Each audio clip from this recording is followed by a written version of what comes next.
At forest I was afraid, now I'm petrified.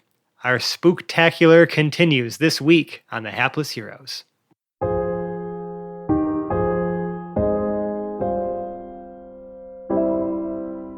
I wrap him, swaddle him in the witch panties.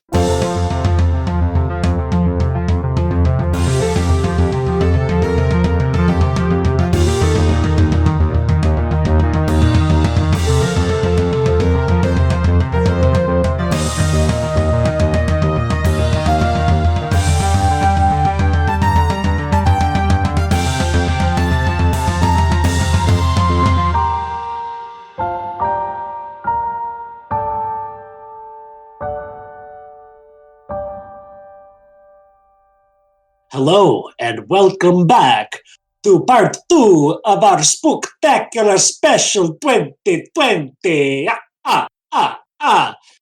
One, two, That's it, just two. 6 hapless heroes. With just 5 heroes and 1 DM. So, my name is Phil, and I will be your disturbing DM for this evening. Let's start by introducing our cast around to my left this time, starting with Nicole as Boris the Butcher. Hello, guys.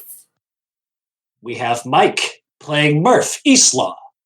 Oh, I'm so scared.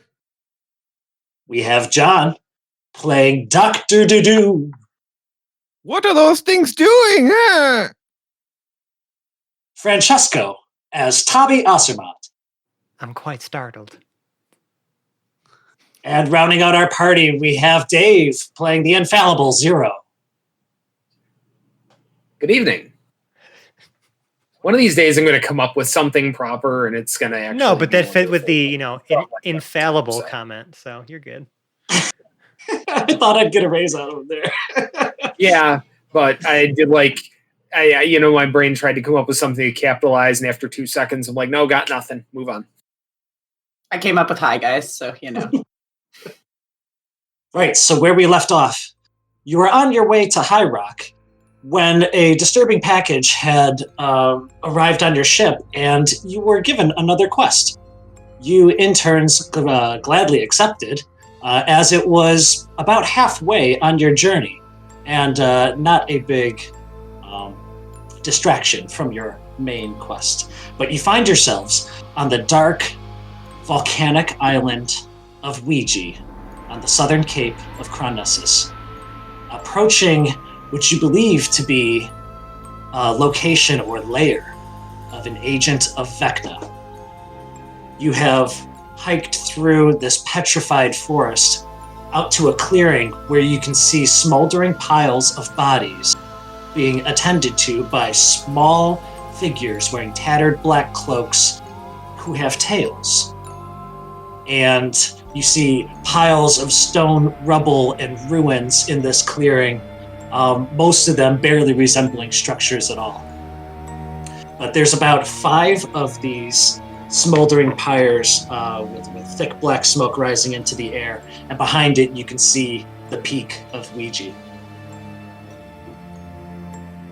Can we get a marching order? I know Dr. Dadu was doing some aerial reconnaissance, and I believe Boris was scouting ahead for the party along the forest path you're on. Zero will be at main point. Yeah, Okay. Tabi will be probably at the forest's edge. Mm-hmm. Like before the clearing. Yep. Murph? So you're entering from the south. You can see it is a narrow 10-foot wide pathway, but it opens up to a rather large hillside clearing. And those rings, those oblong rings, indicate an elevation change going up to the side. Dudu, where are you at?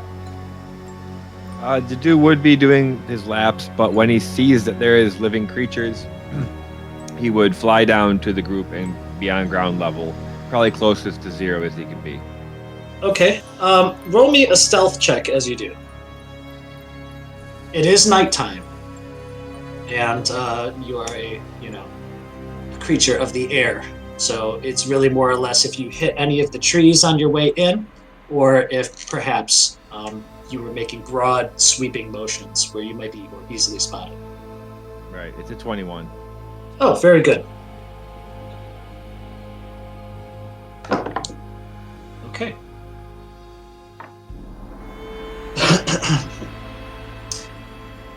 And we have Oris. Oris would have pulled herself into the trees to the left when she first kind of entered the clearing and like climbed into them to try to get like a slightly higher view to try to see Okay. what's going on.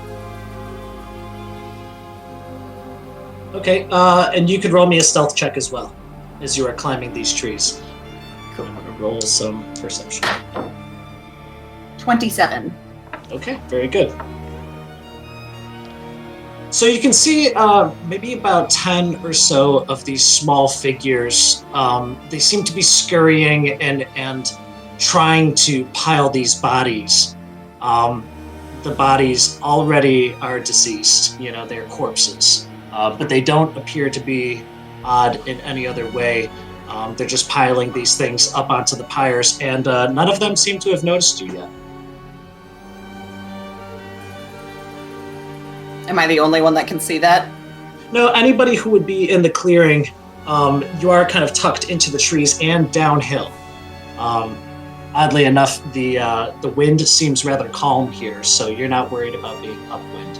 How many of these cloaked figures would you say we could probably see from the edge here? Well, they seem to be moving from a location or several locations and dragging these bodies out to the pyres. There are 5 of them. With the 4 that are closest to you, 2 on each side, you can see roughly 2 or 3 at each of them, poking and they all have prodding tails. with pieces of lumber. They all have tails. Yeah.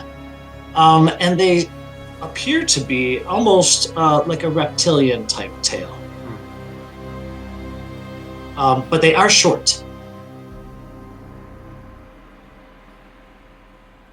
I mean, we're looking. For those of us who have seen kobolds before, do they resemble kobolds?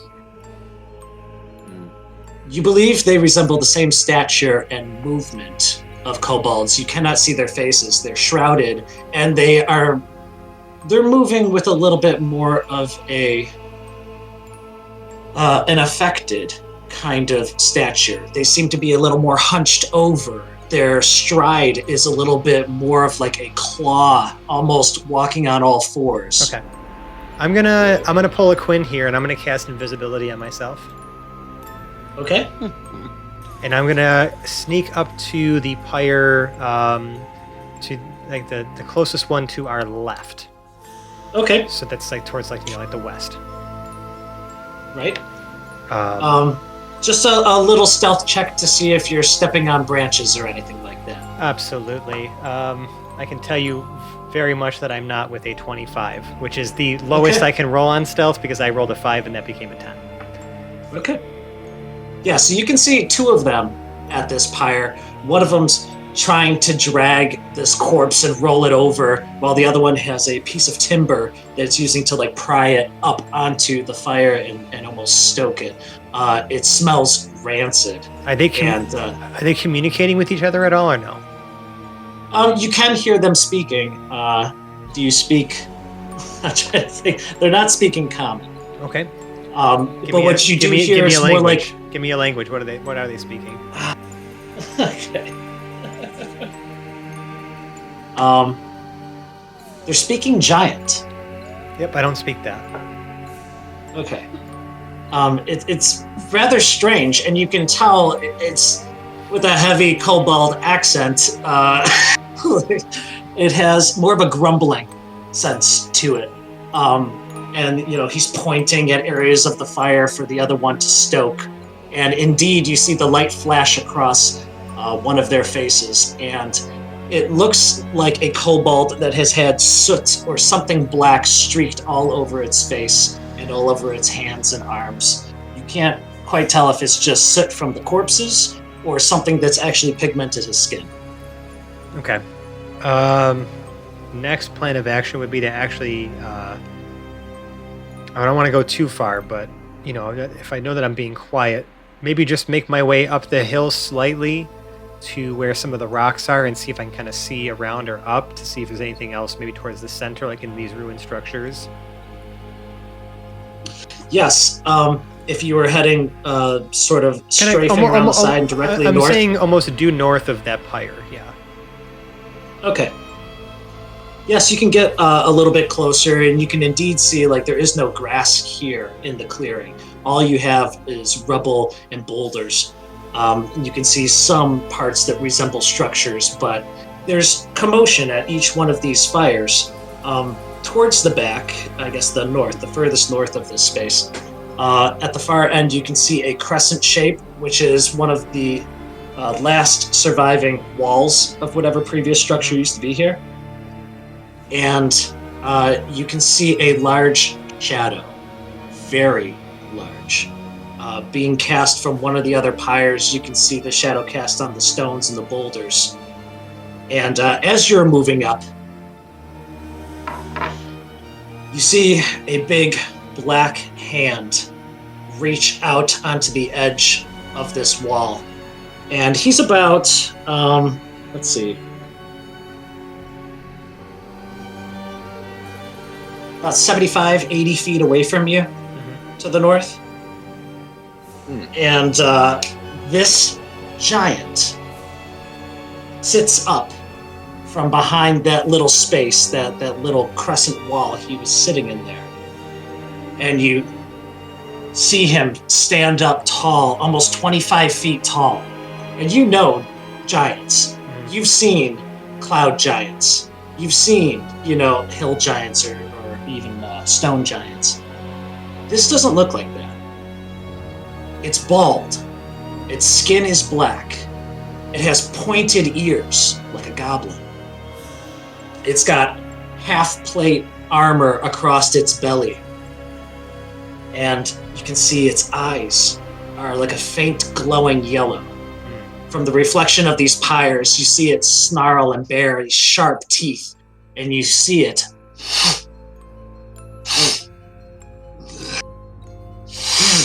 and it's smelling into the air. Okay. You see it as it fully stands. In its opposite hand, it swings up a humongous battle axe. A great axe, double-sided. That's a great axe. It's a great axe. Zero has things he would like to do before stuff kicks off. Yeah. It sounds like stuff is about to kick off. Well, I was going to say, Tabi is going to, quietly make his way back to the group, and while still invisible, kind of like whisper close to Zero. Okay, I think we can all see where our target is. I think that we should make with great haste in dispatching that one first. So, like a friend of mine, a very wise man once said, and Zero leans in a little close. I have a plan. And he stashes Zero's reason on his back. I was going to say, somewhere Felix is beaming. He makes sure to check and ensure that his hand crossbow is nice and sitting nice and easy in his side holster. And he's going to equip his shield on his left. And in his right, he is going to pull out the Mug of the Boss, pour a little bit of whatever oil I have into there, Alchemist's Fire if nothing else. And he's going to make the mug say, "World's Best Necromancer." Oh my god, yes. Yes. Okay. Excellent. All right. So Zero is ready to go when everyone else is ready to march. I say you go in first, because if that fails, then we'll just stab everything. Boris That doesn't. sounds delightful. Sorry, Boris, what'd you say? Boris doesn't join up with the rest of the group and instead tries to sneak through the tree cover around behind the giant. So, like, staying to the edge? Staying in the trees and just around to the back of where the giant would be, so that I'm right behind him. Okay. I'll give you a dash. I'll say you can make it 120 feet during this process. Please roll me a stealth check.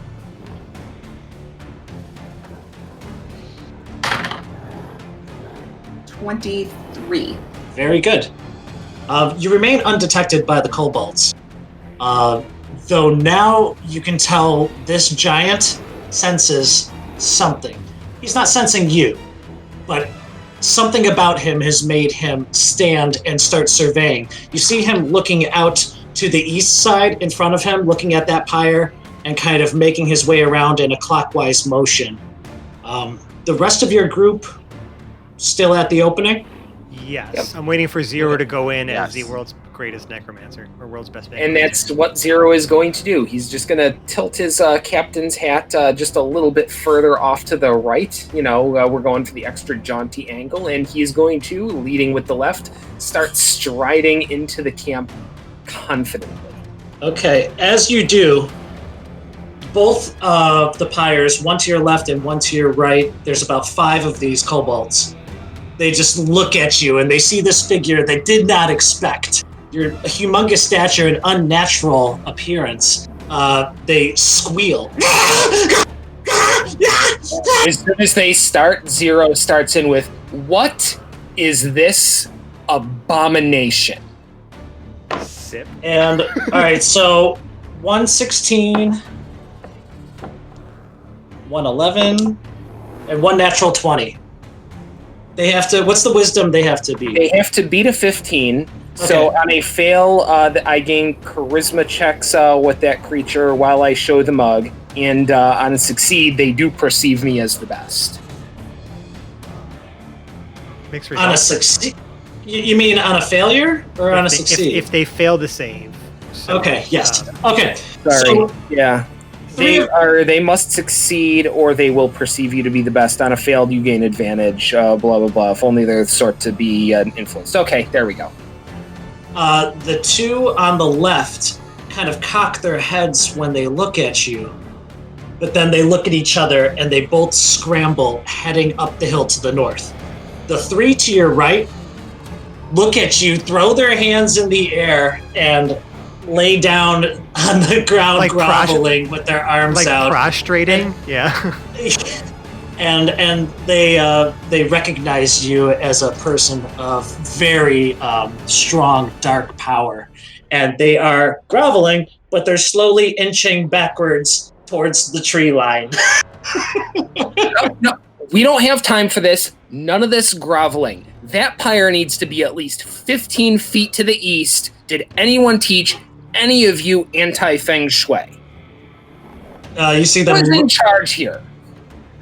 They look at each other, and then they all 3 of them in unison point to the north towards that structure. And now, after this commotion, you can look up and see this giant has 2 glaring yellow eyes beaming at you, and he's gonna roll to make his save.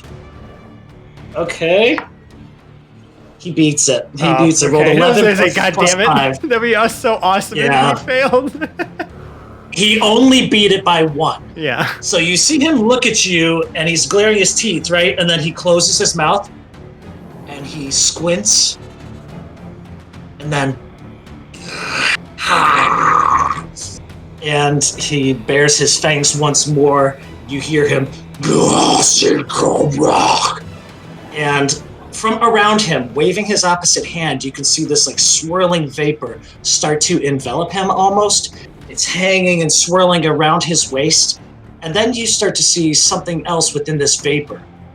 There's darker forms almost, resembling oblong shapes that are being stretched and swirled around his figure. This 25-foot tall, black giant just staring at you with these fangs. You then start to see images of faces in anguish within this swirling fog around his body. And he puts his great axe in both hands, and he appears to be bracing himself, now surrounded by this swirling force, which appear to be spectral in nature. Tabby's gonna take a moment and grab the eyedropper Okay. his pocket, and just a little drop on the tongue. Okay. Roll me a Constitution check. All right. Check or saving throw? It's just a check. Okay, just making sure. Not great. A 10. It tastes very bitter, almost grainy, and then it starts to develop into sort of like a pop rocks kind of sensation where your tongue is really starting to tingle, and it's not stopping. It's like a sparkler is going off inside of your mouth without the heat. You don't feel any pain, but you start to feel the hairs on your body stand up a little bit, like a chill. And you do recall that Gladdy instructed you to drop them in equal parts in your eyes. Oops. And the duration will last for 10 minutes. I didn't remember that. Until just now. I did. until just now, in which case I'm going to, retch and then put it in my eyes. Yeah. This is the last thing that's going to happen. Sure. I will tell you what you feel and what you experience. I'm okay with that. So this is the effects of the etherealness spell. Or no, I'm sorry, not etherealness. True sight. Ooh, okay. True sight. I'm okay with that. That's cool. I get that. So you can see things as they truly are. You can see magical secrets or maybe hidden things that are magically disguised. You can also see into the ethereal plane. And around here, like, your normal vision goes to like a swirly gray. Very much Frodo puts on the ring, and Right. his surroundings is changed in front of him. Okay. But you can also see much, much more. You are surrounded by ghostly spirits, tall stone giants. And you can clearly see features on their face. They don't look emaciated. They don't look undead. They look very much what a stone giant would have appeared to be while it was alive. So almost like They're- ancestral spirits, not like undead spirits. Correct. And they are somewhat grouped around the pyres and these stone piles of rubble. And you can see them like looking and noticing at you, many of them standing right around your party. You can see them away from the giant. You can see them keeping their distance from wherever he is. But you see them filling this space almost, saturating the tree line with this glowing pale blue. Many of them look very sad and sorrowful. However, the ones closest to you turn and look. And they don't say anything, but it's almost like, hey, he can see us. Real recognize real. So let's roll initiative. All right. And this death giant is going first. You can see him snarling and growling, looking at Zero. And the first thing that he's going to do is a frightful keening. So the guardian souls swinging around him begin to wail in anguish. All living creatures of its choosing within 100 feet can hear it, and there would be effects. I don't believe any of you are within 100 feet, but that's the first thing it wants to do. All of these high shrieking sounds coming from these guardian spirits. And then he's going to break off a piece of that Kit Kat bar of a wall and hurl it towards Zero. Oh my. 13 plus 15. 28 to hit? Well, yeah, that'll hit. Okay. Oh boy. Like, did you even have to ask? 20 bludgeoning hit points at you. And it's going to stride confidently, making its way around 1, 2, 3, 4, 5, 6, 7, 50 feet. Puts it between the center mound and the crescent-shaped mound, sort of directly in the middle of this hillside clearing. And you can hear it as these spirits are wailing and swirling around him. He's just growling, and there's something furious glowing within his eyes. Boris, you're next. I am going to try to sneak in the direction of the giant, still undetected, and I am going to try to stay as close as possible to some of the assorted cobalt guys that are kicking around as I sneak in that direction. This is it's the same group that you were next to, so you don't have to roll another stealth check. You have no problem. There's plenty for you to hide behind. I don't know, how tall is Boris? Boris is... Or a 13-year-old girl? 4'11". Okay, decent. Just wanted to make sure there's plenty for you to hide behind. With very little effort, you're able to stay out of sight, and you know exactly how to move your feet so you don't make any sounds. So I would say you're about 30 feet, maybe 45 feet away from this giant.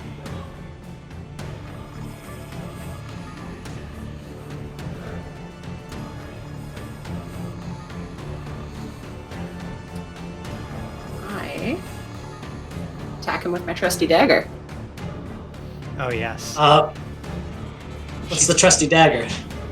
My trusty dagger is a dagger that flies back into my hand after I've thrown it. And it does extra damage if it's in melee, which doesn't apply here. So it does 2d4 plus 6 damage. If you hit. If I hit. All right. You're at 30 feet. What's the short range on that? Short is 20. Long is 60. Yeah, so you'd be throwing it at disadvantage. Anything shorter than 20 is a straight roll. Over 20 is going to be dis. Cool.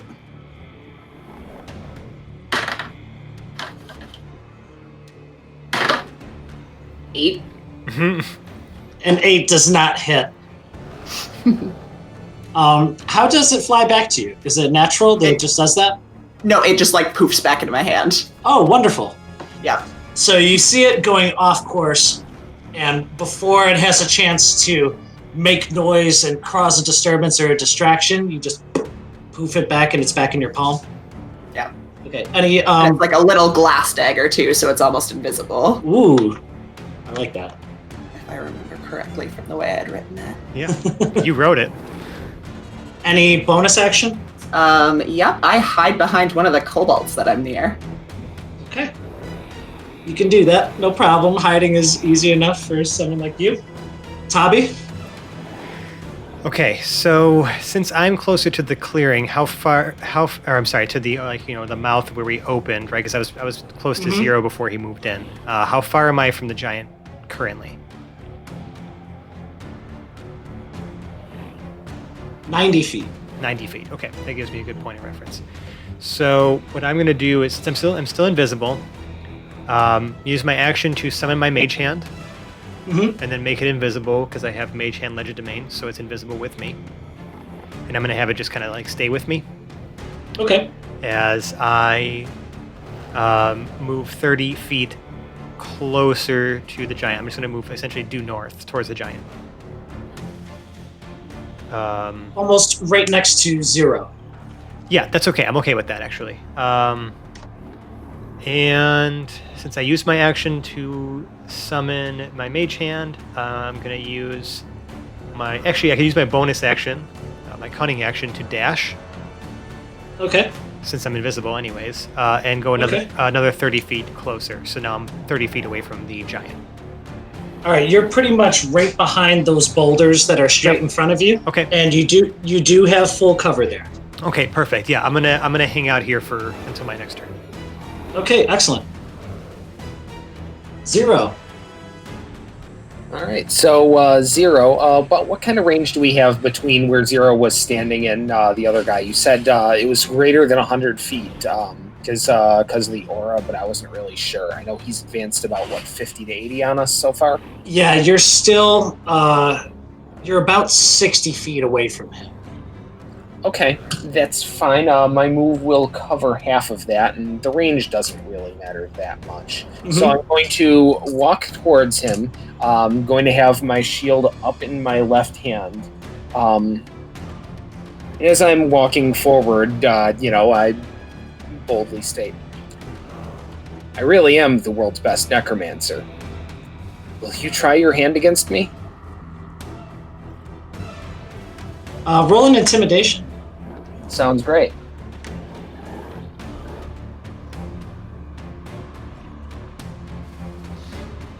Six. Its eyes narrow and its smile widens. Well, as the kids say, fuck around and find out. Slugs the last of his mug, stashes it in one of the pockets of his jacket, and then, Cowboy draws the hand crossbow, 3 rounds. Yep.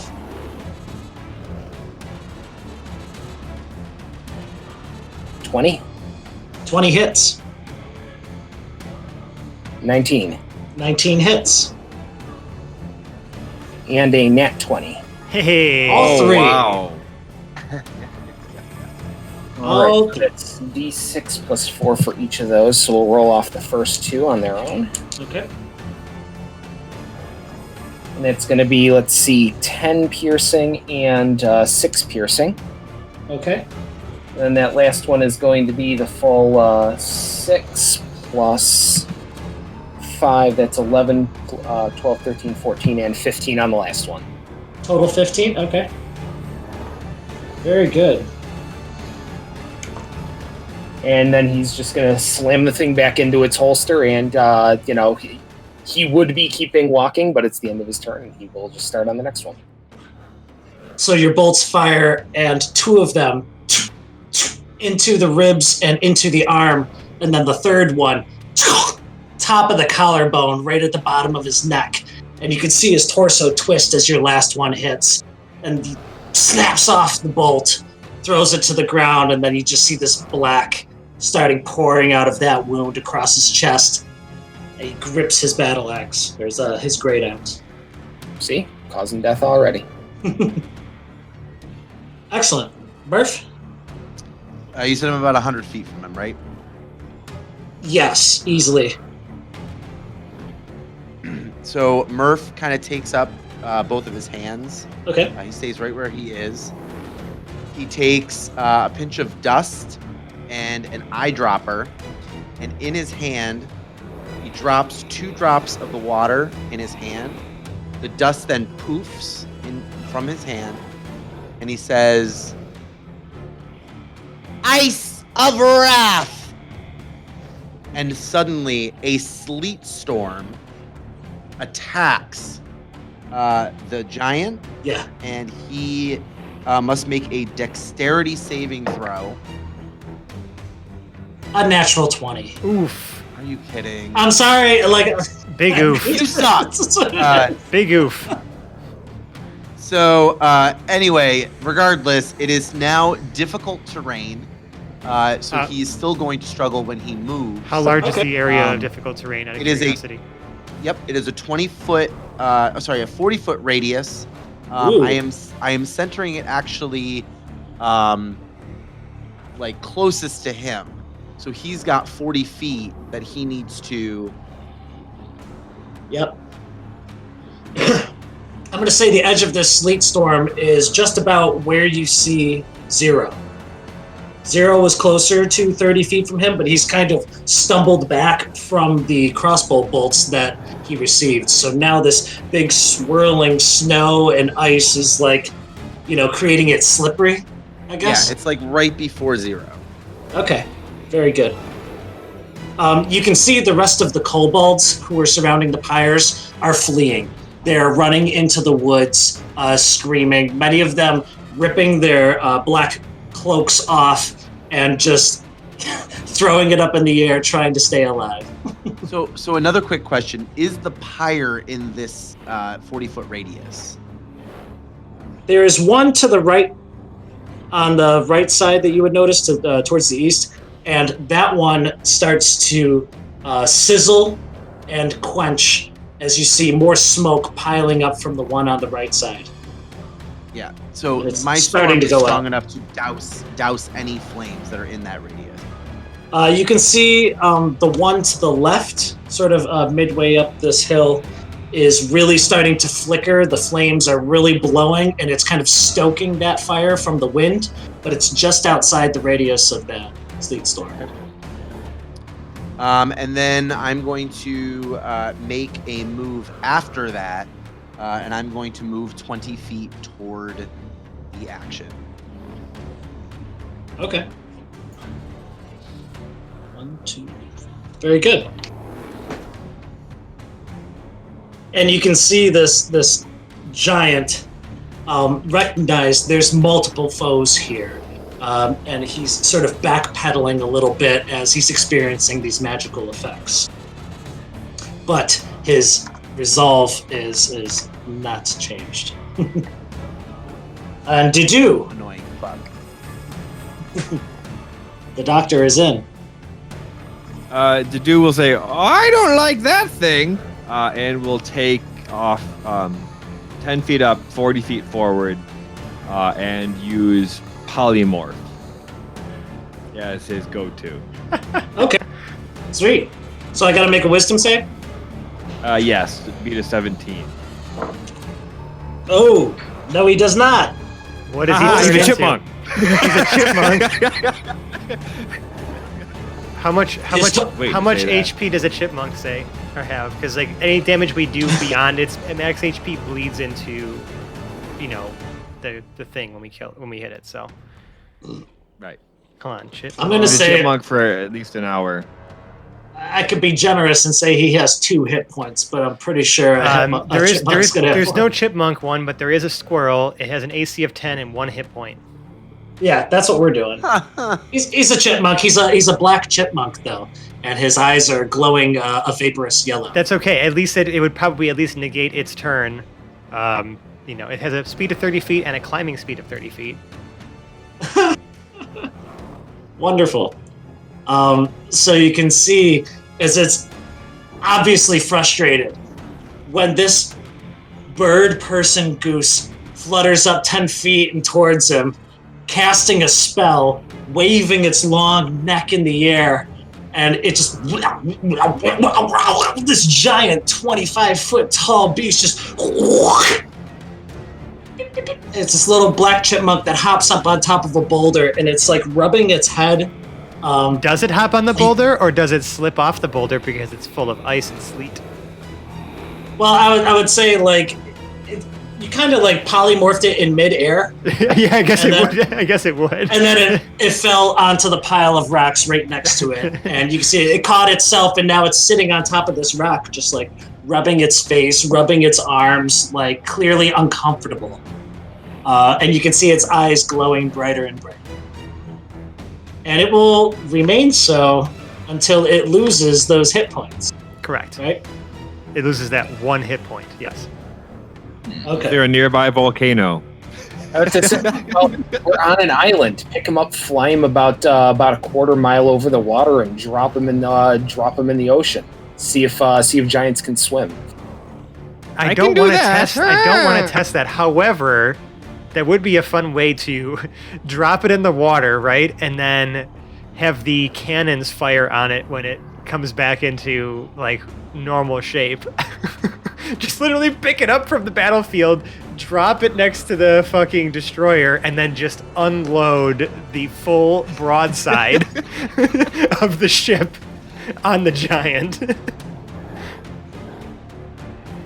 So I will say it's its turn next in initiative order, and it's going to get 1 action to try and scurry. But beyond that, since we are effectively out of initiative, what Tabi sees, those souls and spirits that were swirling around the giant have not dissipated, have not disappeared. They have ceased technically like swirling around this thing, but they are hanging sort of like in a limbo state.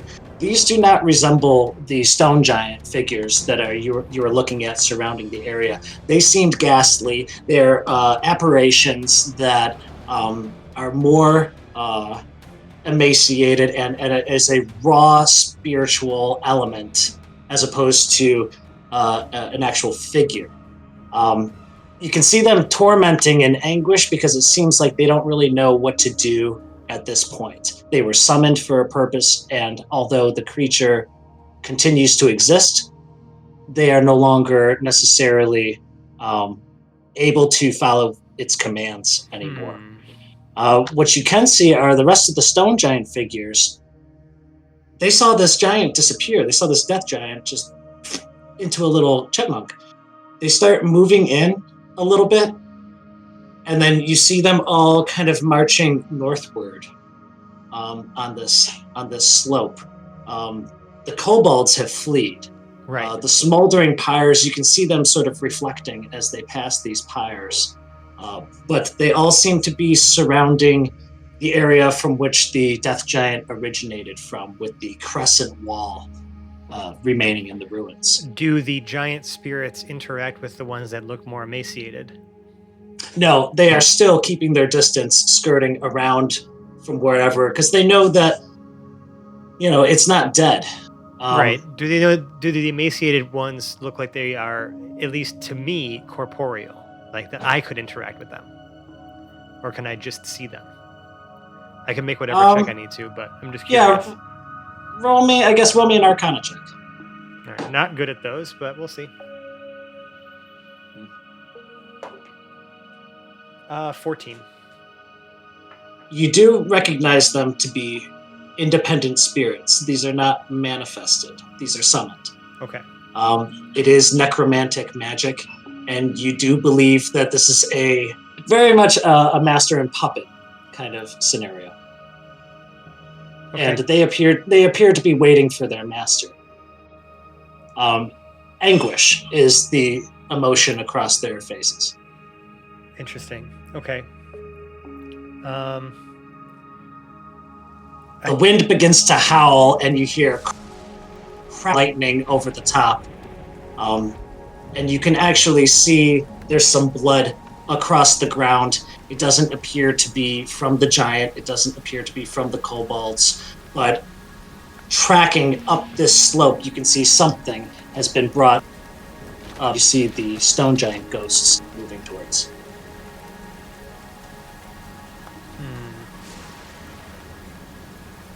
The chipmunk is going to try to move towards the east into sort of that crescent little pile. He's only going, 10 feet? 15 feet? Trying to hide into some of these cracks in the rocks. Dedu would like to pick him up. All right, roll me a sleight of hand. Or sleight of wing. Or a sleight of beak? Or beak. I guess the beak would be sleight of bird. Yeah, there we go. 16. Okay. Absolutely. Without much trouble, you kind of have to knock away a stone with your beak, but then you reach in. He is furious. It's imagine like the T-Rex who can't reach you with his short arms. You've got him over the scruff of his neck, and he's just kicking his legs furiously. I wrap him, swaddle him in the witch panties. Not sure what it sounds like when a chipmunk bags. Our bumper. Oh my god. Just wow. Phil, I'm not sure if this was the situation you were one hit expecting. point of poison damage and No, returns to shape. no. No, Oh my god. You are gentle enough with your beak that it's more of a tool. You're not trying to hurt it, so it's very easy for you to, I guess, wrap this thing with your. Okay. All right. Quick, quick meeting, fellers. And lady. Sorry, just used to saying fellers all the time. So, God, of course, like right when There are those wolves again. Remember? Yeah, it's the wolves. Yeah, that's right. Mm-hmm. They're getting louder. It's like The without Hound of the fail. Baskerville. Without fail. Okay. Oh my God, I love that novel. I've never actually read it. I only did the Wishbone version. It's exactly what you think it would be. Tommy's just gonna say, like, listen, y'all, I can see a bunch of spirits because I took that liquid and like dropped it in my eyes and stuff, like the witches told me to. And there's a whole bunch of spirits all over the place. There's a bunch of giant spirits that don't seem to be too unfriendly, and there's a bunch of them swirling around where this giant was that looked to be very unfriendly. And I have a feeling they ain't gonna go away until this thing's dead. Yeah, they are kind of circling Dedu. They are not attacking him, because it's not like the orders are given, but they remain because technically the summoning has not ceased. So what you do see is okay. I'm gonna say I'm gonna do something real quick before we try to affect the chipmunk giant thing in any other ways. I'm gonna go around and with my control flames cantrip, I'm going to extinguish every pyre. And as you do, any lingering stone giant ghosts that are around there kind of make a symbol like namaste, like kind of thank you. This is something we appreciate. This is something we can't affect, and all we want to do is end the suffering. So they kind of move in a sense that the corpses don't look like stone giants, Right. but it was something that was happening in a space that they clearly care about very much. Okay. So they actually start to make physical gestures, kind of leading and pointing up to this northern space. And there's now a multitude of these stone giant ghosts surrounding that crescent wall that remains to the north. I'll head wherever they're pointing to me then, to that crescent area. Do you check for secret doors? If it's not a room, so no, but I will at least go to where they are gesturing. And indeed, you can, as you round one of the larger piles of rubble, you can get a peek into the inside of this crescent, where it's about a half circle, and then in the back of it is a large pile of rubble. And what you see is one of the stone giant figures wearing a large necklace. Okay. And he has tattoo marks across of his face, down his cheeks, and around his eyes. And he seems to stand out as something of a figure, something of an elder. And as you approach, the rest of these ghosts are noticing you, and they're actually parting and making room for you to move through. When clearly you could just walk right through them. It's like they are acknowledging. And you can see the one with the tattoos pointing at 3 different rocks. And then he's pointing at the ground. And there's a pool of blood in a divot. And he points to the pool, and then he points to the 3 rocks, making subtle movements, like one's a Z pattern, one's a lesser than pattern, and one is 2 lines up and down. And he's sort of motioning to you to come forth and do what he's asking you. I'm just gonna say to my party, okay, hang tight, France. Just give me 1 second, and I'm gonna take essentially some blood. I'm gonna try to see if I can use it any sort of I'll empty my water skin, in fact, and just pour some in there. It's kind of gross, but I'm gonna do that. And what I'm gonna do is go, when I get to each of the rocks that he's pointed to, pour some of that blood on my hands and draw the symbols as gestured to me on each of the rocks. Dedu actually offers you his ink pen. It's a quill. It's too late. Okay, well, I mean, yeah. Dedu, you don't see the rest of these stone giant multitudes. You just see Oh, sure. Tabi Yeah, I would kind of have like gotten that. pick up some of this blood, and then you see him wiping the stones. And as you pull your quill, because it's very clear he's trying to write or make some symbols, you then start to see that blood begin to glow. And Tabi, you notice this like immediately when the blood hits your fingers. It's almost like blacklight. It is neon. And you are writing these symbols across the 3 stones in the order that he had showed you. Right. They're all in the same pile. Okay. They start to glow brightly. Dedu, you start to see the glowing brightly. And then it almost seems as if between these 2 planes, between the ethereal that Tabi is experiencing and the physical that Dedu is seeing, a series of those boulders cease to exist. They almost fade away into nothing. They're not ethereal, they're not physical. And then you are left with a passage leading down below a giant set of deep stairs. It appears to be an underside of this, what used to be structure, that is still intact and possibly still in use. All right. So just keep tabs on that giant thing. We should, and let's take a look down below. Dedu takes a second look at the chipmunk wrapped in the panties, and we're off. Okay. Just for clarity's sake, roll me a dexterity check to do.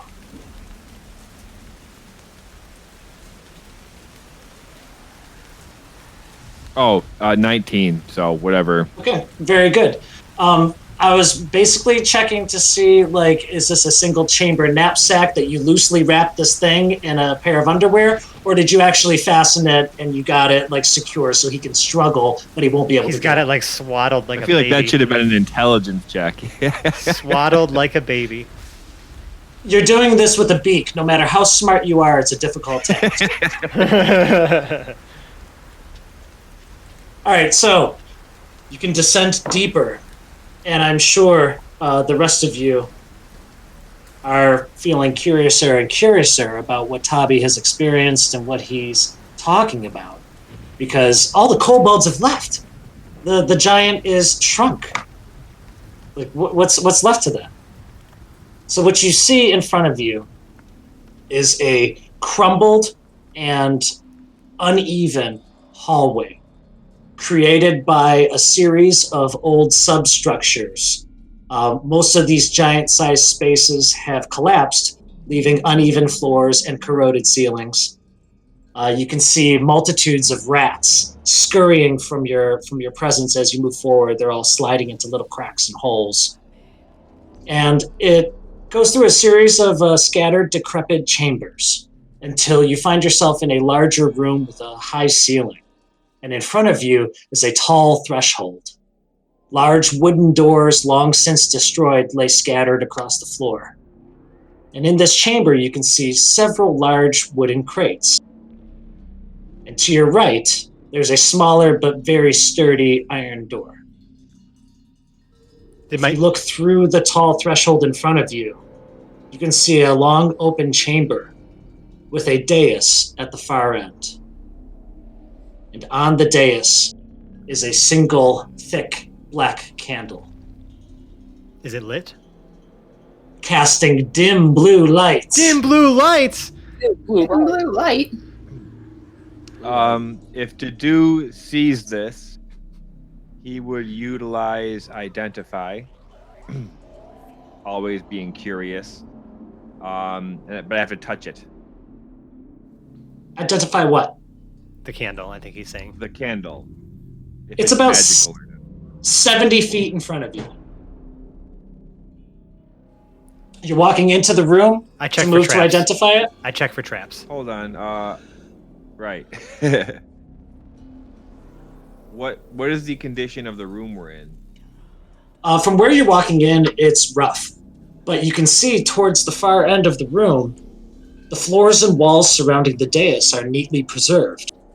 You can see ancient details of a long-lost civilization carved into the walls. and you see many tall figures that have deep marks scratched over their faces. In the center of the dais is the thick black candle, and behind it in the darkness, you see a long, smooth coffin carved from onyx. Oh, okay. So can Dedu fly in this space? The ceiling's only maybe 20 feet tall.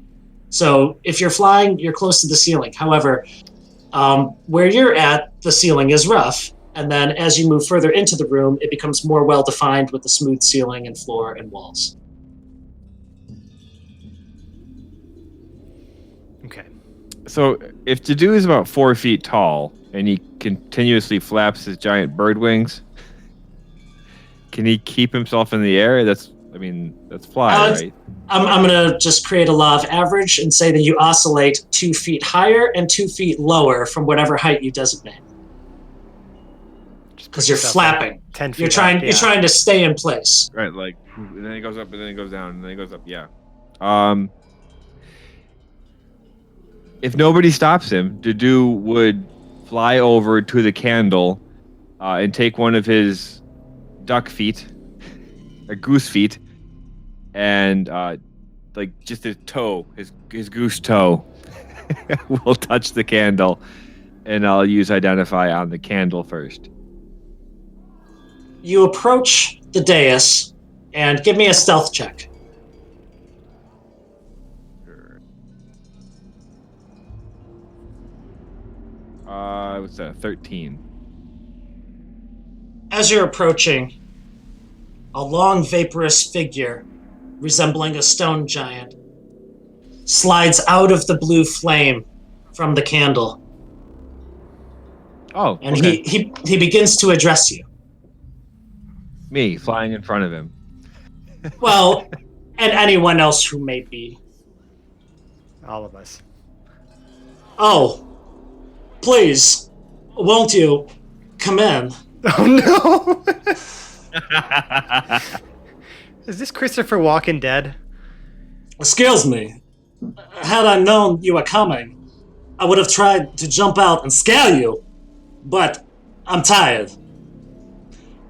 To what do I owe this dubious pleasure and impromptu disturbance? Yes, before he even has a chance to... Before Dedu has a chance to open his mouth and say something stupid, Tabi's just going to chime in. We were dealing with some terrible things. Heard something about an agent of Vecna. I'm not sure if it's that chipmunk my friend just turned that horrible dead giant thing into, but got a bit of a situation. Dedu thrusts the chipmunk in the panties in front of him. Oh God! Just put that. No, put that away. Don't just like hang that thing about here. Anyways, so we were dealing with that situation. My friend here turned it into a chipmunk. We were trying to figure out what to do with it, and then I saw some ghastly giant spirits that told me to pour some blood on things, and then that's how I ended up down here. Oh, really? That's most unfortunate. I'm very sorry to hear. If you don't mind, I'd like to walk and talk, maybe away from the coffin. All right. Is there something wrong with that coffin? Is there something? He moves you closer up to the threshold.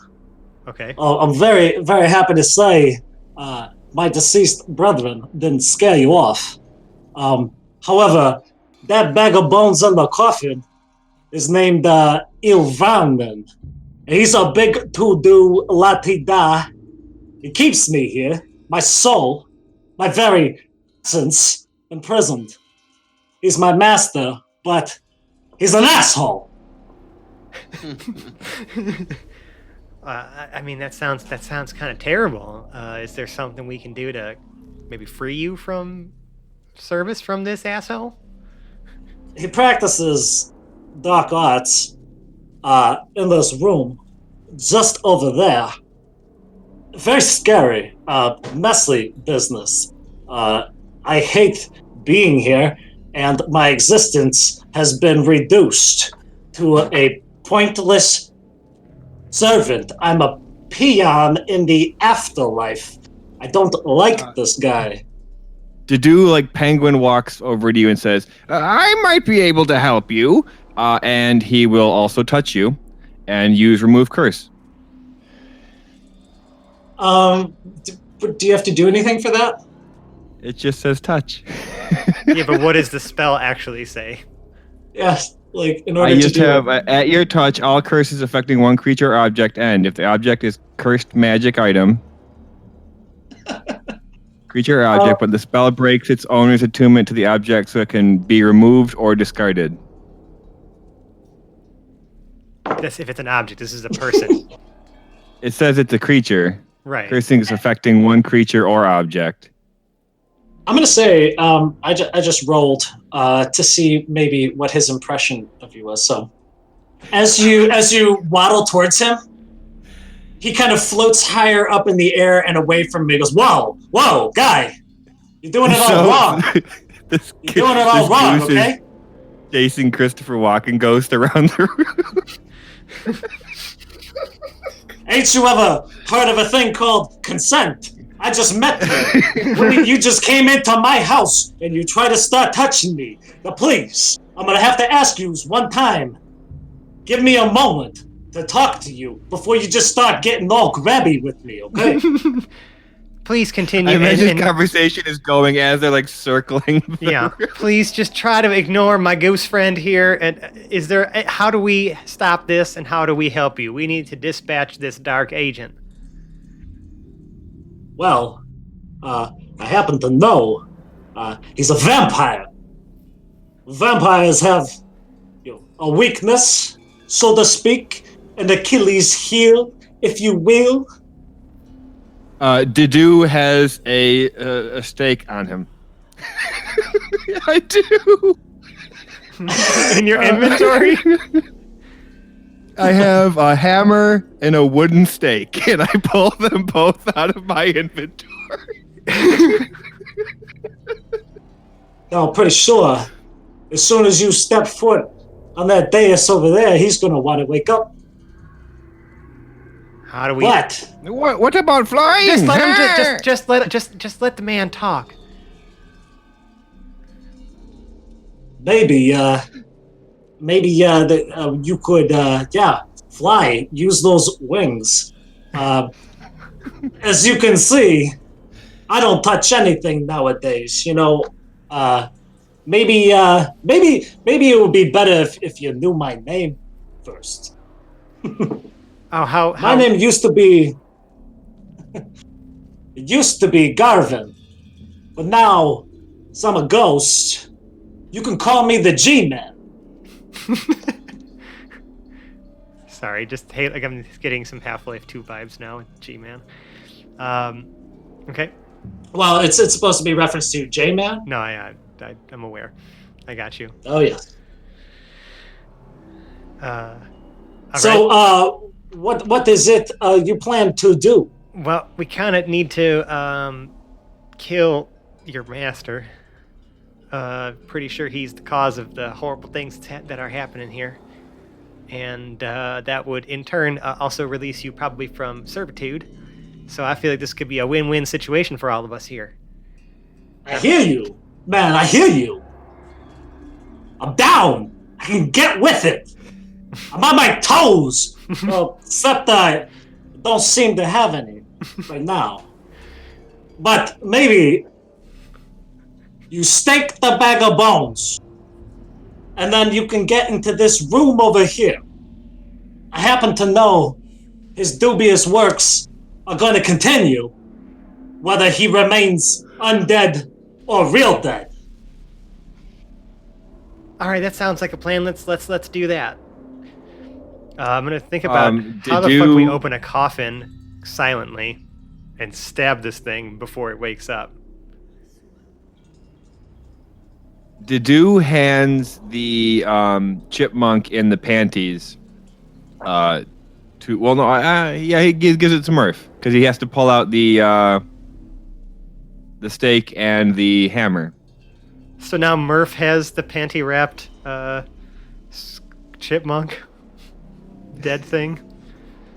All right. Take good care of it. I'm going to call it at 35 minutes on the polymorph right now.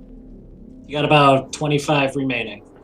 Yeah, because I figured it once this, like, hopefully once the evil thing is dead, this thing ceases to exist as well, right? Because I can only assume it's probably one of its creations. So I'm hoping that if we could just deal with the source, we don't have to deal with what was in the way. Yeah. Okay. Do we want to brute force the coffin open, or do we want to stealth the coffin open? Is Tabi and Boris strong enough? I guess maybe, but I have a follow-up question to that, and this is for the DM. Mm-hmm. Would a vampire be considered a humanoid? Well, it's undead, I think and so. it says it's a shape changer. So it has a humanoid form, Okay, that's but good. it also has other form. Sure, but I mean, if it is in a humanoid form, then if I could affect a humanoid with something, I would be able to affect the humanoid form of said vampire, correct? Quite possibly. Okay. That's just a question that I need, answered now in case things go badly. Of course. All right, I'm going to say, okay, here's the plan. I think we have Zero open the coffin, and if this thing doesn't wake up, the deal, you just drive that stake straight through its heart. But if it starts moving around, I'm going to try to paralyze it. And I'm going to hide so that I'm obscured from view, because I can do things better when I'm not detected. Mm-hmm. And I'm going to sort of hold... I'm going to probably be about 60 feet away from the coffin. Mm-hmm. And I'm just going to, wait there. Silently. Zero reaches into his backpack and pulls out a crowbar. Right, I'm say the gonna- word. I'm gonna cast shield on myself just in case. Shield is a reaction, so it would only be done if something hits you. Right. If something were cast at you, then your reaction is to cast shield. Oh, I'm a ding dong. Okay. Then instead, I'm gonna cast mage armor on myself. That is an action. Cool. All right. And Boris is going to prepare by pulling out and loading her hand crossbow and setting up 30 feet away from the coffin. All right. I am also choosing to be at a distance from the coffin. All right. We have Zero ready to pry the lid. Who is up there with him? Dedu is going to be ready to Dedu drive the stake through. Okay. Right. Very good. I guess I would like Zero to give me a strength check. Aided by the crowbar. Mm-hmm. Sure. Sure. What does that crowbar do for it, though? I don't know. Leverage? Yeah. So 7. You get the lid up just fine, but from your prying motion, you hit the apex of your lift enough to get your hand under, and as you reach to get your hand under, the crowbar slips out and the lid comes, shuts on top. And you hear something from the inside. Oh, Garwan, you have brought me a donor. Perhaps several donors. How kind of you. Do not forget about the time you tried to run away, huh? I have not forgotten that, Garwan. I will accept this offering. And you see the lid start to creak open. And as he looks, I need to have Dedu make the motion if he's going to make a motion. Well, can we do a sort of a tandem thing here? Because if I can see this thing coming out of the coffin, this is where my reaction would kick in. Sure. I'm going to cast Hold Person. Okay. Well, what you see is an arm. That's good enough. That's good enough, right? As long He's as still I can laying see, down, but yeah, he as just long as I lifted can the see part of its coffin open. figure, yes. And because I am casting a spell while hidden, my magical ambush feature allows me to give the target disadvantage against the spell. So it needs to make a wisdom save at disadvantage. Okay. 5. Yeah, it does not beat a 17, so it is effectively paralyzed. So that should make for a nice and easy time driving the stake through its heart. And both Zero and Dedu can now see this vampire. He's got one arm up holding the coffin, and he was speaking. And he's like, this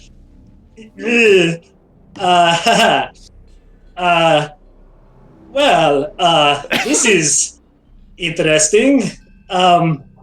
Zero pulls out the mug and takes a sip from it. Oh my god. Okay. A 4 plus 2 is a 6. So he's like, oh, I was not expecting you. I am Irwarnin. I am vampire. This Stick is him in the chest. Stick him in the chest. Stick him in the chest. Yeah, like it just as soon as it just walks off. Oh my god! Nat 20 the stake in the chest. Okay. So I wasn't expecting. Ah!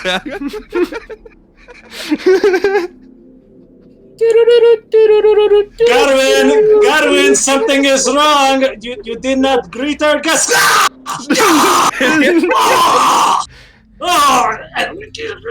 And you can visibly see now the veins in his body are filling and swelling with blue.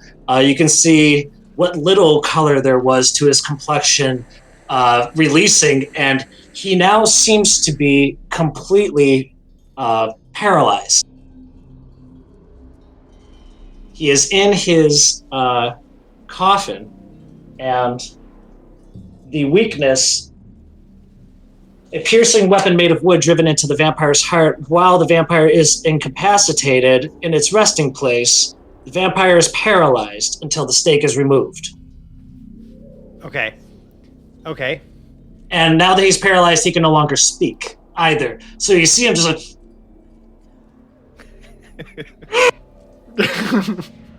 Is Zero able to put his arm down?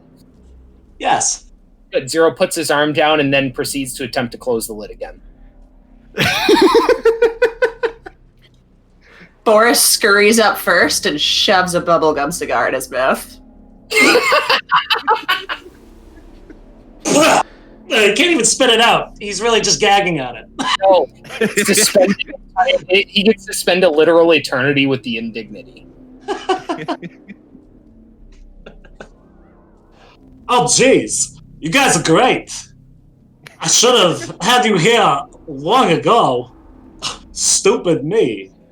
Where do you come from? Well, some folks call us the heroes of Telduria, and we come from all over. I gotta say, you guys are great. Great. The only thing is, I got a fever. And the only prescription is getting my soul back. Oh, right. Yeah. So how do we do that? Reach into that sucker's pocket, and he's got a magical key. I would grab it, but I can't seem to interact. I'm not a very good guy. All right, someone want to grab that? Actually, you know what? Zero, can you just lift that lid up just a smidge? Yes, and this time he does it with a modified 20 and lifts the lid. I will use my mage hand legerdemain, because I can do this discreetly, to make a sleight of hand check, essentially to just take the key right off of him. Yep. It's actually inside. He's wearing a vest, and he has a... That's fine. I'm not touching him with my real hands. I'm touching him with my ethereal hand. Yeah, you can feel where it is, and then it goes underneath the fabric and retrieves this key, and it looks like a typical skeleton key, except that the eyes glow green. Green eyes? Mm-hmm. All right, shut the lid again, and Yeah, and take the key over to the door that our G-man had pointed out. All right, this way. I'm telling you, you're not gonna like it. And you can put this key in, and it seems to almost suck it in so that only the eyes are showing on the head of the skeleton key, and it spins a full revolution on its own. The door then swings in. What you can see is a 30-foot by 30-foot by 30-foot ritual room. It seems to be close to spherical, close to a dome shape, with a round. There aren't really corners to these walls at all. In the center of this room, you can see a glowing well. And it is swirling with multiple colors, mostly a blue, a deep hue blue with bright green and then flashes of silver. Around it, you can see shelves with strange necromantic components. And there's a table that seems to be used almost as an altar or a ritual table. And then against the wall, directly to your side, next to the doorway, you can see a very fine cloak hanging on a coat hook.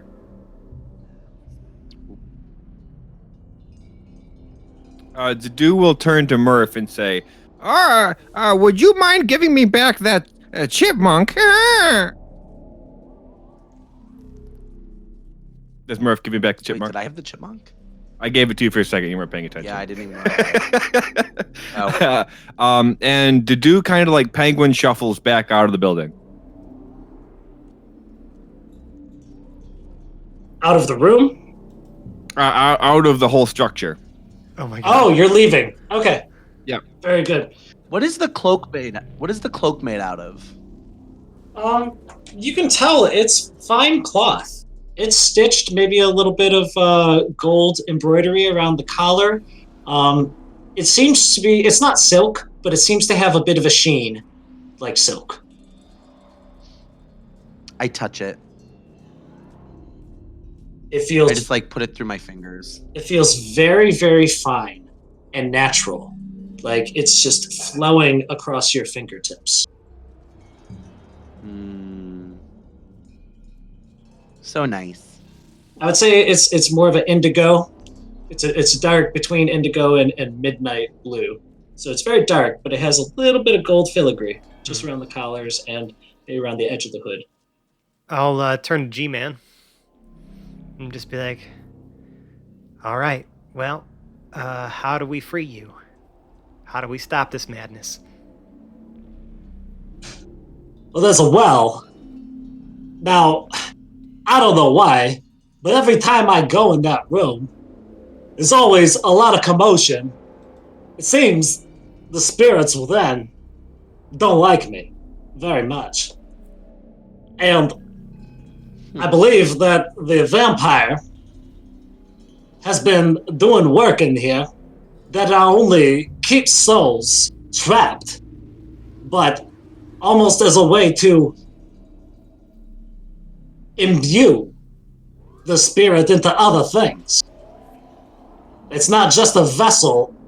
It seems to work almost like an apparatus, like a some sort of magical channeling device. If I look at the well, do I see anything different because of the true sight that I have? The entire room lights up for you. As a matter of fact, well, I don't know, 10 minutes, right? 10 minutes was the only thing you had. I think it's just about wearing off, so you're seeing flickering at this point. Actually, no, because I said it was 35 minutes. Yeah, it's for the polymorph. Yeah, you guys had crawled down there. All right, if I'm going to stick to my timeline in my head, your etherealness has worn off. And I cannot use it. Can I not use it again? I'm going to say you used the entire dose into both eyes. Okay. Well, shit. I will say that, you know, from what you were noticing, now you can still see the G-Man. He's made himself visible on the physical plane. Right. And he can at least talk to you where the other ghosts weren't doing that. Right. I just want to figure out how to resolve this. If that well is being used as an apparatus, it's like, okay, I want to like destroy, right? Like what's being used to create these horrible things and hopefully free whatever's trapped inside. But I just don't know like what to do. Is it just like made of stone? It appears to be made of stone, and it also has runes carved into the lip of it.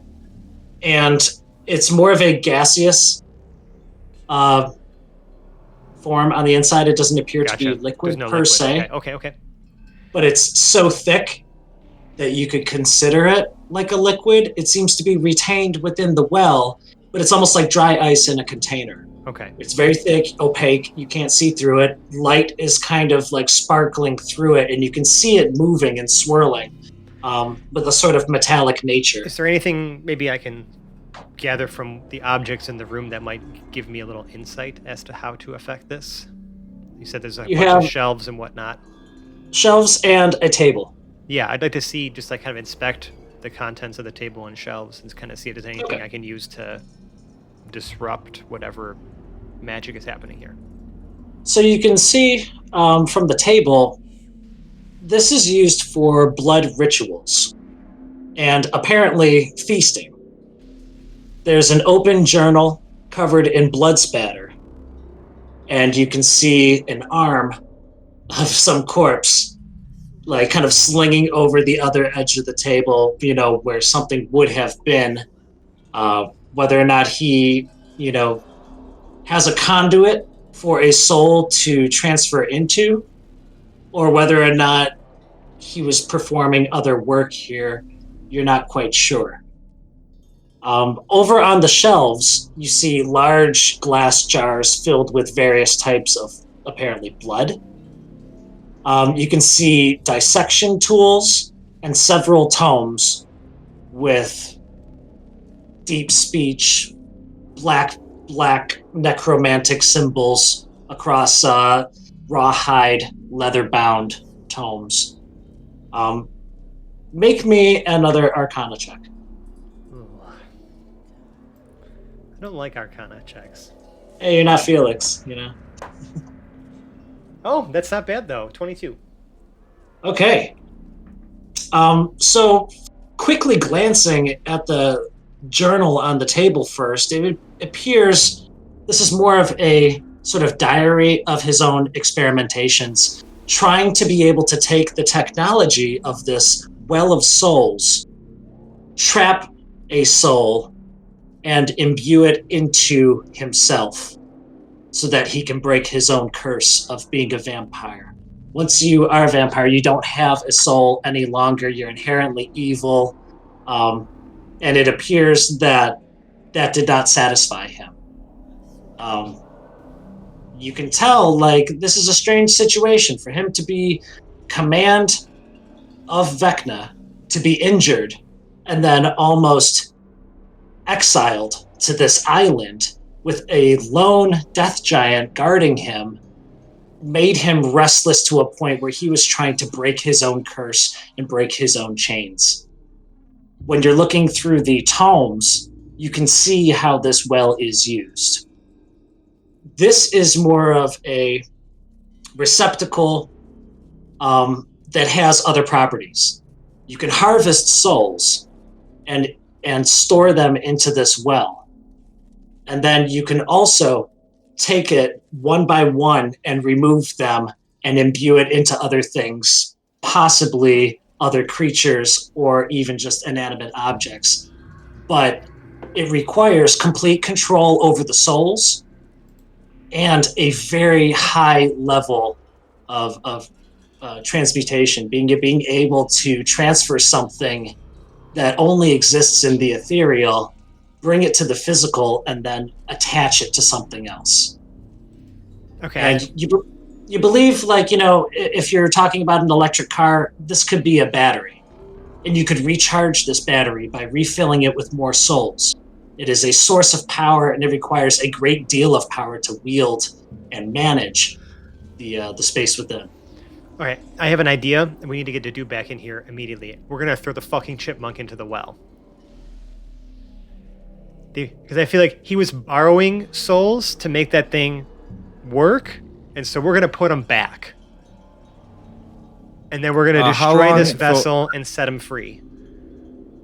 All right, I'll be right back. And Zero walks out to go get the dew. Like as you walk out, the giant falls and like almost explodes in front of you.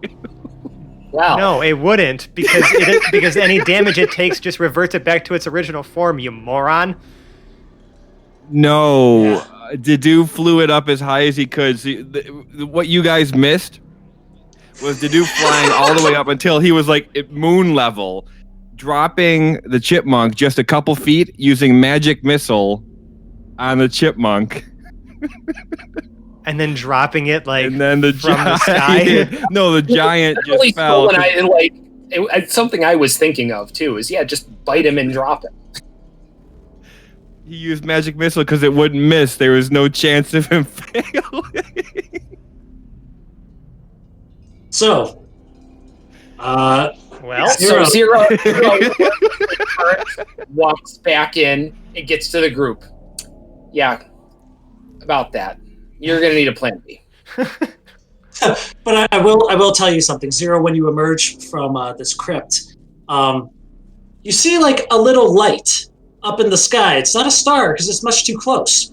And you realize it's coming rapidly fast, and it makes contact with a little brown or black speck that's maybe 100 feet above you.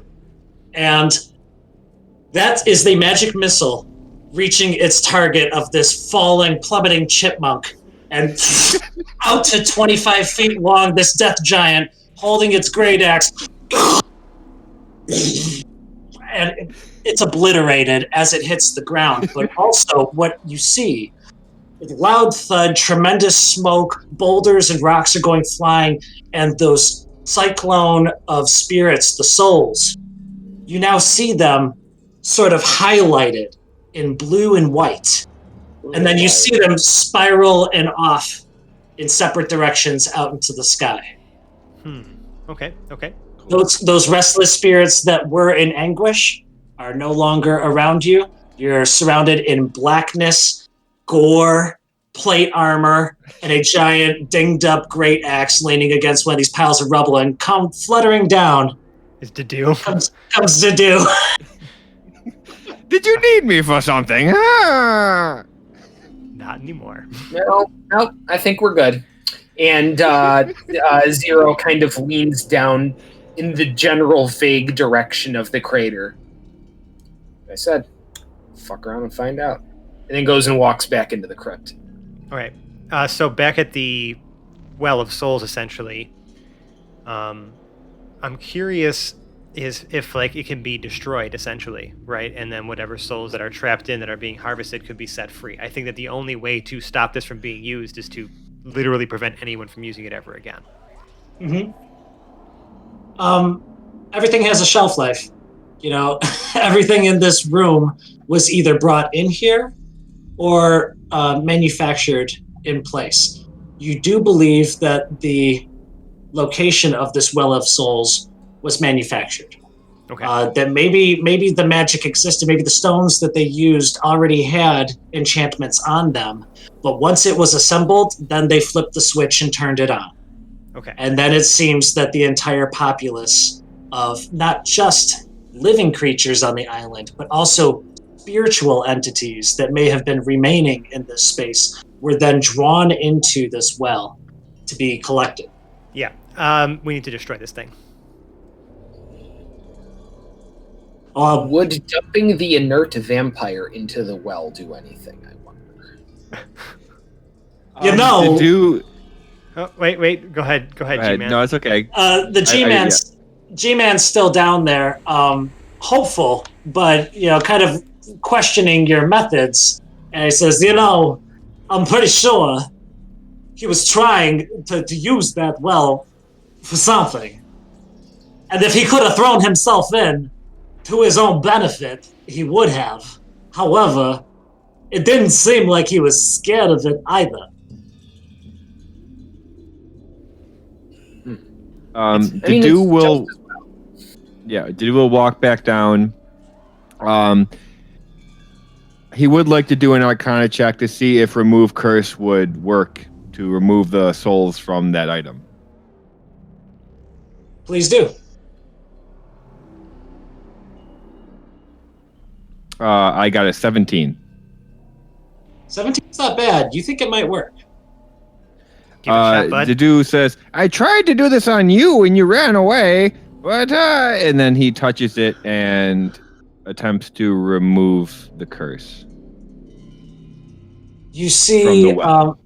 some of the runes from where Dedu's wing is start to flicker out.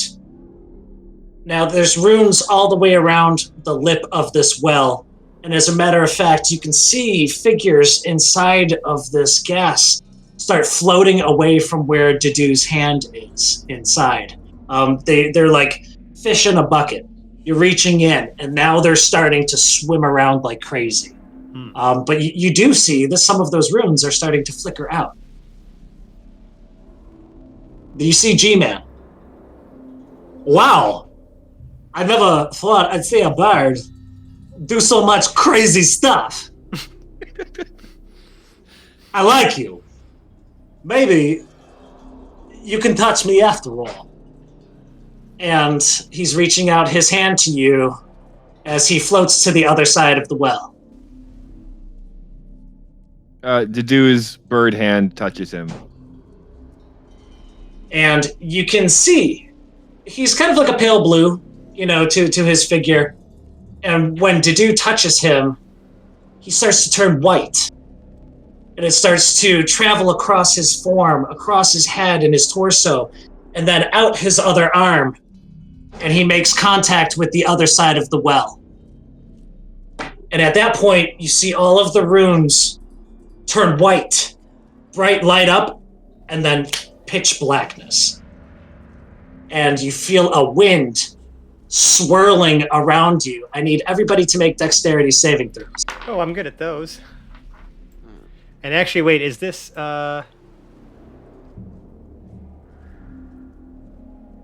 would you consider it a oh, never mind. We'll get there. 21. Also 21. 18. Dedu got an 8. 14. Okay. So everybody besides Dedu has no problem keeping their ground, but you feel jostled, like you have to stand your ground. You have to kind of collect yourself and balance because there's a torrent of wind now swirling. The room is pitch black. The light has gone out. Anyone with dark vision can tell that the tomes on the shelves... None of us. Nobody? Okay, so everybody hears giant glass jars of blood falling off the shelves and splattering across the floor. You can hear like a faint moaning in like whispers as it's surrounding you and cycloning in this circular room. And then, boom, as the large iron door gets whipped against the wall, all of the air seems to be sucked out of the room, and you're in a quiet stillness. There you see this white, glowing figure of the G-Man come back. Wow. Wowie, wow, wow, wow. That was incredible.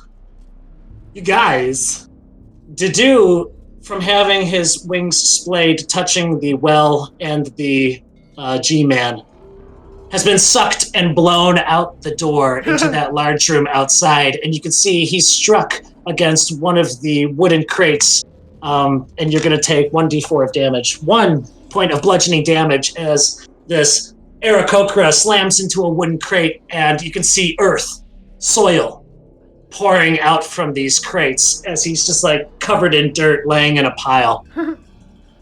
The G-Man slowly rises and slides his way out to Dr. Dedu And he says, "Strange, Birdman, you freed me. Now I may rest, finally, at peace. Oh, and I would suggest maybe making sure nobody can bring back that bloodsucker back there in the coffin. Thank you, all of you. I am about to join my brethren in the afterlife. Just remember, You're welcome. Ah. if you're ever facing another vampire, just do what the G-Man told you to do. And stake him right in the heart! And the good days to use.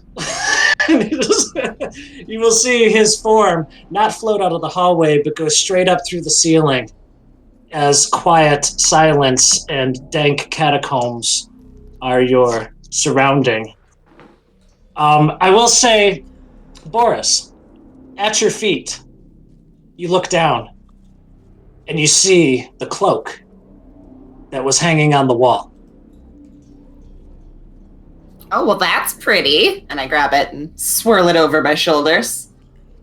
As you tie the little string, you feel the cape swirl and lift and billow behind you. This is a cape of billowing. So as a bonus action, you can cause the cape to flare and billow dramatically. Oh, I'm so dramatic now. This is great. Is there anything else you guys wish to do? Oh, in this room? I love this. It literally does nothing besides just you're able to make it swell and wave dramatically as if under an ominous wind. It's literally just there to make you look cool. Fantastic. Amazing. Do we want to drop this vampire in the ocean? Oh, that's a great Why? idea. He's immortal and permanently immobilized, and with the indignity of a gum cigar in his mouth. Why not just leave him here, literally for eternity? Let's just bury. What let's, if some let's bury the madman entrance? took the stake out? Just bury the entrance. Make sure no one else can get in here. Let's just collapse the whole thing. As you look into that hall with the dais at the end, indeed you see that the pale blue flame of that black candle has extinguished. It is now pitch black.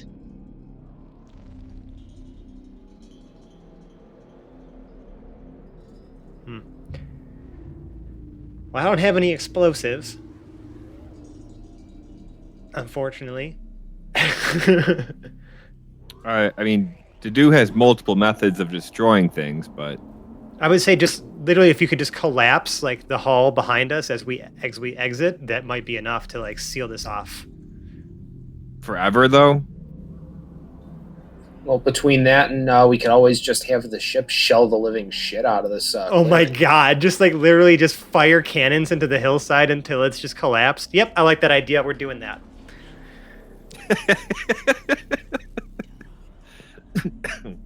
You would wager, I mean, you are deep below. Your descent through those chambers led you. Yeah, that's why I'm saying like if we just 180 feet. collapse the hallways as we exit, then I think we're golden.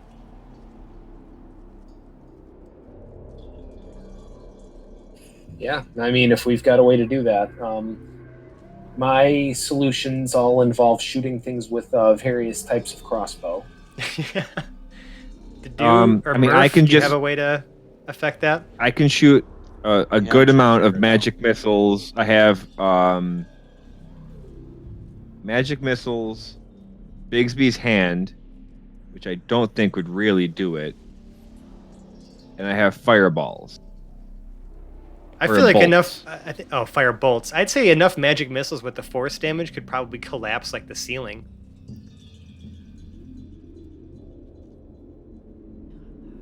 You could certainly try. Yeah, just fucking machine gun those things into the ceiling. Like, let's just all get above surface and we'll just have you do it.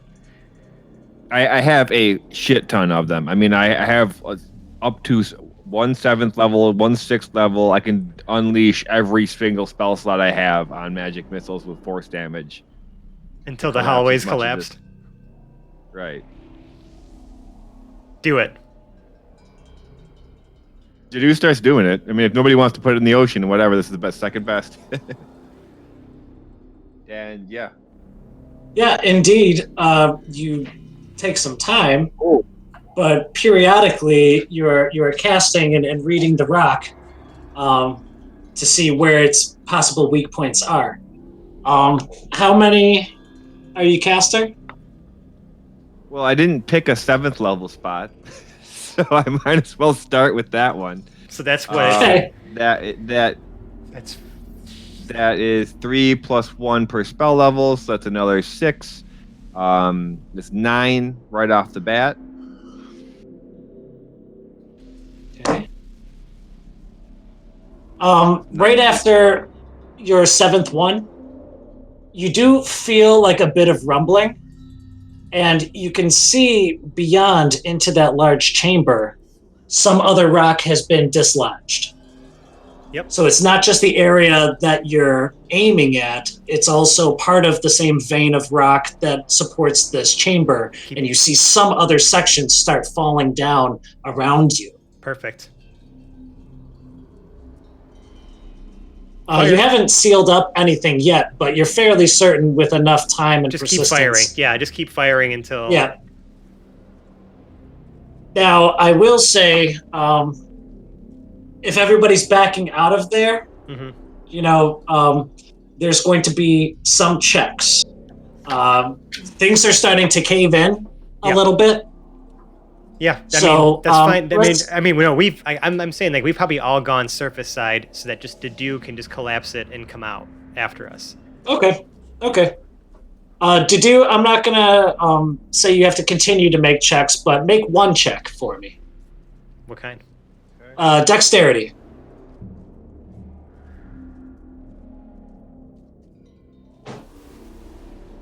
Not great. That's just a 7. 7. So you learned your lesson. It's more about not only positioning where you're firing at, but positioning your own position. Like, being able to relate to what you're aiming at and realizing whether or not it's connected to a space that you currently occupy. Right. So you're going to take, you're going to take some damage. You take 2 bludgeoning damage as a rock comes down and like bops you on the shoulder, and you realize I got to be more careful about this. As he's again blasting away and making his way out of the tunnel, you see him munching on 2 beetles. Oh yeah. All right. So now it is quiet. The pyres have been extinguished, and it appears the island has been rid of this presence. You don't see vegetation growing back, but you see some of the trees start crumbling, some of the branches snapping and falling to the ground, as it appears whatever was a hold of this island is starting to lose its grip. There's no longer any ominous lights or anything, and you can see the storm has shifted further out to the west, away from your islands. It seems to have caught another wind pattern and moved away from you. Another job well done for the heroes. And you find no struggle returning back to the Ober Star, rejoining your heroes for the next leg of your adventure on your way to High Rock. Hey. Thank you so much for listening. I had a great time DMing for this Spooktacular Halloween special. Yeah, and thanks for the suggestion, audience. Good job, Thank you Phil. so much. Well done, Phil. Thank you so much. Strong work, Phil. Blah. But hey, if you liked what Phil did here, and if you like us in general, you could find us on the internet. We're on such places as Twitter and Instagram at Hapless Heroes. We're also on Facebook and Reddit. Just search for Hapless Heroes Podcast. Those places have sticky posts that will point you to our amazingly awesome, super cool place to hang out, our Discord server, where you can just interact with us on a daily basis and tell us how much you love us. But another way you can tell us how much you love us is by leaving us a 5-star review on the podcast service of your choice. We'd really appreciate it. We love reading all the kind things you've had to say about us in the past, and we will say some kind words right back to you, the 5-star human that you are. And if you really, really like us, you can donate to our Patreon. It's just patreon.com/AtlasHeroes. We have all manner of super cool rewards to give back to you for donating and helping us keep this show afloat. Just check it out. You get all kinds of rewards, anything from like shiny rolls on our Discord server to, access to bloopers and a whole bunch of cool stuff. Yeah, check it out. And if you really, really, really love us, Sally Fields and the whole deal, you want to just gobble us up, Thanksgiving's right around the corner, and it's a perfect opportunity to get together with friends, family, fellowship, overeating. Maybe your local sports team doing sports things can be observed. Take the opportunity, whenever possible, during table conversation, to bring up the Hapless Heroes podcast. Make sure it's a Thanksgiving no one will ever forget by pounding it into their subconscious. Convert your family. Bring them to us. Yeah, don't talk about politics with your family. Just talk about how awesome our show is. Yeah. Guaranteed to be a whole 5% less contentious than There you go. I would like to outro our cast. Starting to my right, we have Dave playing Zero. Yes, so me and the crew, the Grunt crew of the Oberstar are going to liberate the hell out of that clearing. We have Francesco playing Tommy. Well, that was a whole bunch of fun. We have John playing Dr. Dedu. Happy Halloween! We have Mike playing Murph is Law.